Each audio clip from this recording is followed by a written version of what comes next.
Okay, so guys, this is a follow-up to the other video I did the other day regarding the Toronto shooting of the where the armed security guard shot two men during an altercation in a Toronto area McDonald's restaurant. So let's get into this. This, of course, is dated Wednesday, March 4th from the star.com. I take it that's the Toronto Star. Uh, Someone can correct me if I'm wrong. But anyways, let's proceed with the article here. One of two men shot dead in Danforth, McDonald's was father of a young boy. Uh, well, okay. I can sympathize with that for the young boy's benefit, but I don't see how this has anything to do with the incident at hand. I think it sounds to me just by the headlines that they're trying to make it sound like this guy was, because he's the father of a young boy, that he was somehow innocent in the altercation. But anyways, let's continue, and we'll see exactly what they're trying to insinuate. Man killed in an altercation with a security guard identified by relatives as Donnie Quimet, 25, leaves a 4-year-old son. Okay, again, no one's saying that, that's unfortunate. That's not unfortunate, but it really has nothing to do with how the situation transpired. But let's continue and read on. The 25-year-old man killed in an East End McDonald's early Saturday morning was the loving father of a young boy. Liked playing baseball and got into the odd fight, according to his uncle. Okay. Joe, sorry if I can't get this name right. Bogan told, or Boganan told the Star his nephew identified his nephew, identified by his sister as Donnie Clement, was one of two men fatally shot at the fast food restaurant and on Danforth Avenue near Coxwell Avenue early Saturday morning. Police say there was a fairly significant physical confrontation between a male security guard. It was a male armed security guard and the two men inside the restaurant at about 3 a.m. The security guard allegedly fired multiple shots, and the men died on the scene, said Detective Sergeant Terry Brown.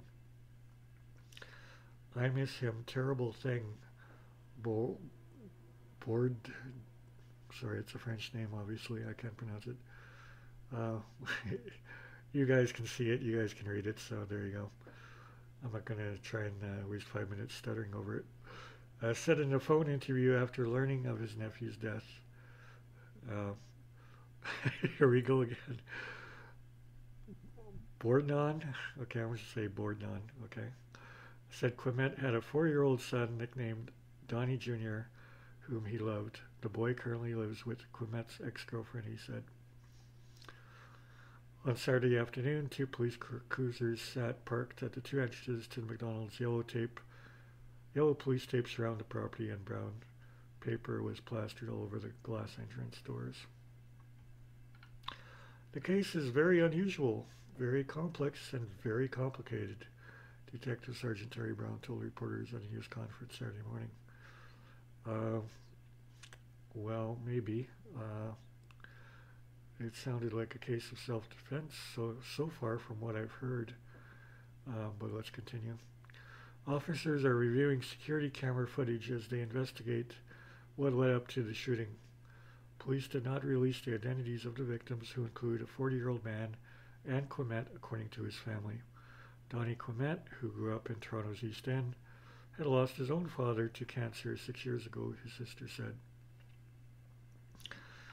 Once my dad was gone, he changed a lot. He wasn't the same, said Donna Bourdon, 49. He started drinking. He never drank. Donna said police confirmed to her that Donnie was the man killed in the McDonald's. She worries about what will happen to Donnie's son, who her brother loved to spend time with and treated to baseball and hockey games.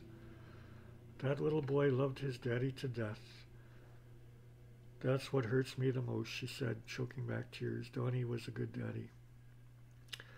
Well, everyone can sympathize with that. Everyone can sympathize with that little boy's loss. Uh, Everyone can sympathize that, he probably was a very good dad. But the point of the matter is, he got into a physical altercation with an armed guard at a McDonald's. And according to the detective who saw the videotape, it was a fairly significant physical confrontation. And that to me tells me that these two guys approached the guard and started attacking him for whatever reason. And the guard fired in self-defense. And to me, that appears to be so far the bottom line. That this is a clear-cut case of self-defense, but that's up for a judge to decide. I'm just saying from what I've heard, what I've read so far, that this definitely seems the case, that the guard was seemingly justified in defending himself. We don't know whether these guys are trying to take the guard's gun. We don't know if they're just saw him walk in uniform and carrying a gun on his hip and felt perhaps somewhat some type of resentment towards an authority figure. Perhaps they were quite intoxicated at the time, and that may have fueled the confrontation as well. We really don't know. The details haven't been released yet as to make that assessment. So at this point, we just have to kind of assume what happened. Let's continue with the article. Donna said that she last saw her brother several weeks ago and he seemed fine. She said she didn't know if he had a job. Family members told her Clement knew the 40-year-old man who was also killed, though she did not know his name. Donna said she feels numb and wants the person responsible for her brother's death charged. It doesn't matter what was going on, that should not have happened, she said of the killing. The criminal code disagrees. If you're attacked, if you feel that your life is in grave danger of grievous bodily harm or death, you have the right to use lethal force to defend yourself. It's called justifiable homicide. Okay. The serious security guard involved in the shooting, who was cooperating with police, was taken to hospital with a hand injury and has not been arrested, Brown said. The guard worked nearby and had stopped at the restaurant for food. Toronto lawyer Craig Penny, who wrote in an email to the Star that he was representing the unnamed security guard, said he had been released from the hospital and is grateful to be recovering from his injuries. He is appreciative of the way in which the police are dealing with the matter and is thankful to his company for supporting him. Penny wrote, adding that the firearm involved was lawfully possessed. Yeah, because I take it, obviously it was a company-owned firearm. They issue the firearms to the armed guards. So, of course, it was lawfully possessed. Penny did not immediately respond to the Star's request for further information. At the time of the incident, Brown said there were 6 to 8 employees and 8 to 10 customers in the restaurant.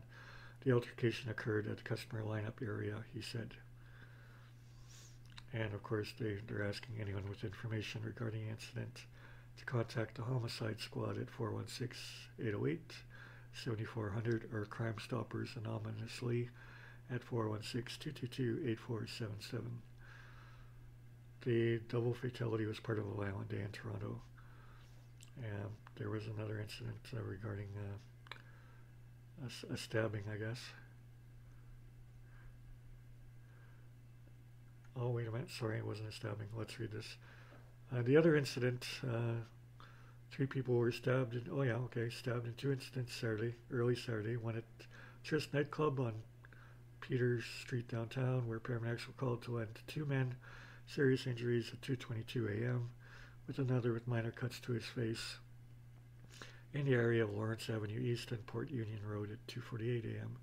In the early afternoon, two men were sent to the local trauma center with non-life-threatening gunshot wounds after an incident in the area of Warden Avenue and Katari Crescent. For those who don't know, Toronto of course has a gang problem as well. So there's gangs out there with guns and and of course knives. So this is nothing new to the Toronto Police Service. Like any city, they have their share of gang violence.